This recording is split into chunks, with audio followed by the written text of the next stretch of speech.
In this video, we're going to review the scoring procedures for actually filling in the Best Plus Oral English Proficiency Test, the print-based version. For our example here, we have Form A. For all intents and purposes, you see a lot of different fields here, but we do not need you to fill in every field.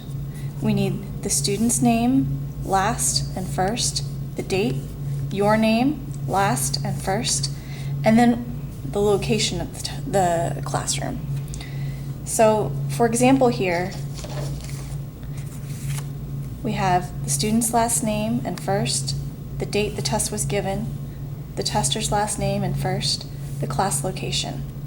Upon completion of the test, after you've gathered all the scoring information, you would then put the completed scores here and what form of the test that the student progressed to.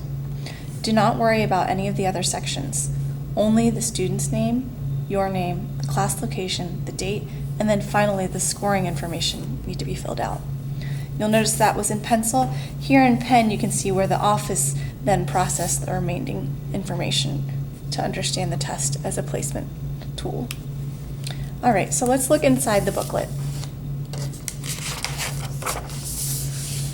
Every test, computer-based or print-based, will start with warm-up questions. The same 6 warm-up questions every time a Best Plus test is administered. So as you score any of the questions in the Best Plus, you're going to listen to each language area and score as you go along per line.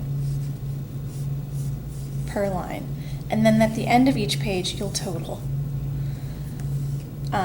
One thing to be very careful of, to make sure that you progress to the appropriate area of the test, read the directions thoroughly.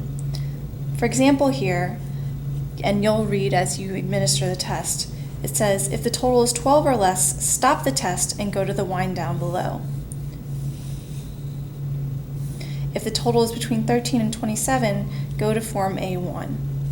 Otherwise, copy the total of the next page and go to question W7. So here would be your total, and then you would put it and go on to W7 if the score was high enough. When you complete these questions, if your student progresses to that level, please then again make sure that you pay attention to the prompts that suggest which level of the test to go to. For example, this student, the tester graded across, and then finally their score was 30.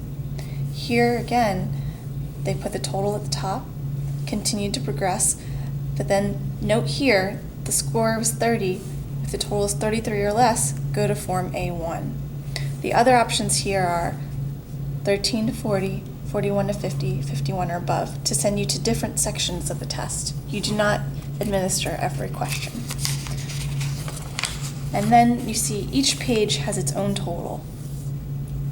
Upon completion of the test, the locator score, which is the first 2 pages, goes on the front of the test here. You would then circle what form, meaning which level of the test they went to, and then the pages, one at each. So the first half of A1, as you can see here, 34, and then the second half of A1, which you can see here. Then the tester totaled this number here and then returned it to the registrar's desk with the student.